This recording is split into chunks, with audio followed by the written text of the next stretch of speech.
एक समय की बात है, रिद्धि नाम की एक लड़की थी। उसका बचपन से बस एक ही सपना था, अमीर होना। माँ, अब मेरा कॉलेज पूरा हो गया है, अब तुम मेरे लिए लड़का ढूंढना शुरू कर दो। और हाँ, लड़का बहुत अमीर होना चाहिए, मैं बहुत अमीरी में जिंदगी काटना चाहती हूँ। अरे अगर ऐसा है तो तू खुद कोई नौकरी क्यों नहीं कर लेती? छी छी छी छी छी, भला क्यों नौकरी करने लगी? मैंने बचपन से ही अमीर होने का सपना देखा है और इतना मन मैंने कभी पढ़ाई लिखाई में नहीं लगाया जितना सजने संवरने में लगाया है, ताकि किसी अमीर लड़के को मुझसे प्यार हो जाए। वो तो वक्त ही बताएगा, मगर पैसा ही सब कुछ नहीं होता है। ओ प्लीज माँ, मुझे ये सब बेफिजूल की बातें मत बताओ। मुझे अमीर पति चाहिए, अमीर पति बस। रिद्धि के माँ बाप उसके लिए एक बहुत अच्छे लड़के का रिश्ता लाते हैं, जो कि एक बड़ा इंजीनियर था। इस रिश्ते से रिद्धि भी खुश थी, क्योंकि अमीर पति पाने का उसका सपना सच हो गया था। दोनों शादी कर लेते हैं और खुशी खुशी अपने आलीशान फ्लैट में रहने लगते हैं। वाह, ये तो बिल्कुल वही जिंदगी है जैसी मैंने चाही थी। मैं सच में बहुत खुश हूँ। जिंदगी मजे से चल रही थी, मगर एक दिन सब कुछ उलट पलट जाता है। रिद्धि के पति की नौकरी चली जाती है और जब रिद्धि को ये बात पता चलती है तो उसके सर पर खून सवार हो जाता है। क्या तुम्हारी नौकरी चली गई? हाँ रिद्धि, मुझे तो कुछ समझ नहीं आ रहा कि अब हम क्या करेंगे। इसमें समझने जैसा क्या है? जल्दी से जल्दी दूसरी नौकरी ढूंढो, वरना मैं तुम्हें छोड़ के चली जाऊंगी।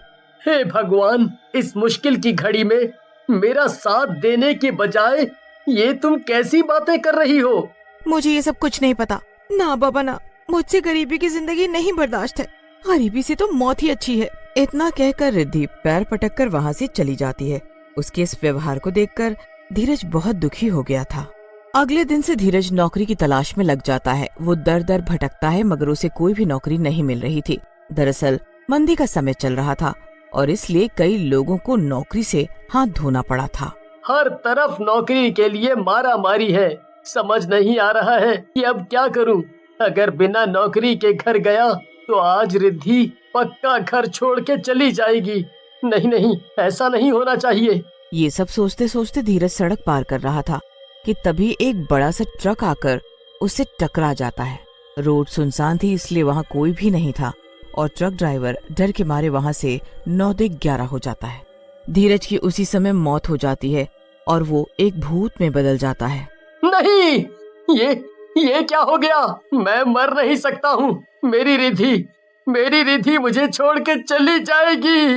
नहीं, कुछ भी हो जाए, मैं रिद्धि के साथ ही रहूंगा, चाहे उसके लिए मुझे कुछ भी क्यों ना करना पड़े। धीरज अपनी शक्तियों का इस्तेमाल करके वापस अपने इंसानी शरीर में आ जाता है और अपनी लाश को वहीं पास में छुपा देता है। अब मुझे घर वापस जाना चाहिए, रिद्धि मेरा इंतजार कर रही होगी। इतना कह के धीरज घर के लिए निकल पड़ता है। तुम आगे बताओ ना, क्या हुआ? तुम्हें नौकरी मिली या नहीं? हाँ, मुझे नौकरी मिल गई है। धीरज का भूत कुछ सोच समझ नहीं पाता है और हड़बड़ी में रिद्धि से झूठ बोल देता है। क्या कहा? वाह, ये हुई ना बात। अब हम फिर से खुशी खुशी रहेंगे। क्या हुआ? छी छी छी, ये अजीब सी बदबू क्यों आ रही है तुम्हारे पास से? क्या तुम किसी नाले वाले में गिर गए थे क्या? नहीं, ऐसा कुछ नहीं हुआ है। तुम चलो, मैं नहा लेता हूँ। दरअसल धीरज के भूत के पास एक डेड बॉडी जैसी बदबू आ रही थी, पर उसने रिद्धि का ध्यान इस बात से भटका दिया और दोनों सो गए। अगले दिन धीरज तैयार होकर नौकरी के लिए निकल गया। अब मैं क्या करूं? मैं भेष बदल के रिद्धि के साथ मरने के बाद भी रह सकता हूं, पर इस नौकरी नाम की बला का क्या करूं? मैं कहां से नौकरी लाऊं अब? धीरज ये सब सोच ही रहा था कि उसने देखा कि एक बहुत बड़ी कंपनी के मालिक की कार उसके सामने से गुजरती है। गाड़ी रेड लाइट पे रुकती है और तभी धीरज का भूत कार के ड्राइवर के शरीर में घुस जाता है। वो लोग कंपनी में पहुंच जाते हैं और धीरज ड्राइवर के शरीर से बाहर आ जाता है और मालिक का पीछा करने लगता है। अपने केबिन में पहुंचकर मालिक धीरज के भूत को देख लेता है। ठीक है, मैं तुम्हें नौकरी पे रखता हूँ, लेकिन तुम आज से नहीं बल्कि कल से काम पे आना। तुम मुझे अपने घर का पता दे दो, मैं तुम्हें बुलवा लूंगा। इतना सुन के धीरज अपना पता दे देता है और वहाँ से चला जाता है। उसके जाने के बाद मालिक ने चैन की सांस ली। हे भगवान, ये आज मैंने क्या देख लिया? मुझे तो अभी तक अपनी आंखों पर और कानों पे यकीन नहीं हो रहा है। जल्दी से इस भूत के घर जाके पता करता हूँ कि आखिर ये मामला क्या है। इसके बाद वो आदमी धीरज के घर जाता है और देखता है कि वहाँ धीरज एकदम आम इंसान की तरह बैठा था और रिद्धि घर के कामों में व्यस्त थी। वो आदमी बहुत देर तक धीरज के घर के बाहर छुपा रहता है और घर के अंदर जाने का मौका ढूंढता है। थोड़ी देर बाद धीरज का भूत घर से बाहर जाता है और तभी वो आदमी अंदर घुस जाता है। अरे अरे अरे अरे, कौन हो भैया तुम? ऐसे कैसे मेरे घर में घुसे चले आ रहे हो? निकलो यहाँ से। मेरी बात ध्यान से सुनिए, मेरे पास ज्यादा वक्त नहीं है। ये आदमी जो अभी यहाँ से गया है ये मर चुका है और भूत बन के भटक रहा है। क्या? ये क्या बकवास कर रहे हो तुम? मैं सच कह रहा हूँ, ये आदमी भूत है और सुबह मेरे ऑफिस तक आ गया था मुझसे नौकरी मांगने के लिए। मालिक रिद्धि को सारी बात बता देता है और रिद्धि के पैरों तले जमीन खिसक जाती है। फिर मालिक धीरज को वापस आता देखकर वहाँ से चला जाता है। क्या हुआ रिद्धि, ऐसे क्यों खड़ी हो? ये लो, जो तुमने मंगाया था मैं वो सब सामान ले आया। रिद्धि बिना कुछ बोले अंदर चली जाती है। धीरज के भूत को रिद्धि की चुप्पी अजीब सी लगी पर उसने ज्यादा कुछ सवाल जवाब नहीं किया। अगली सुबह धीरज ने देखा कि घर में बहुत भीड़ लगी है और उसके घर वाले भी आए हुए थे। अरे ये क्या, ये सब क्या हो रहा है? मम्मी पापा आप सब अचानक से यहाँ कैसे?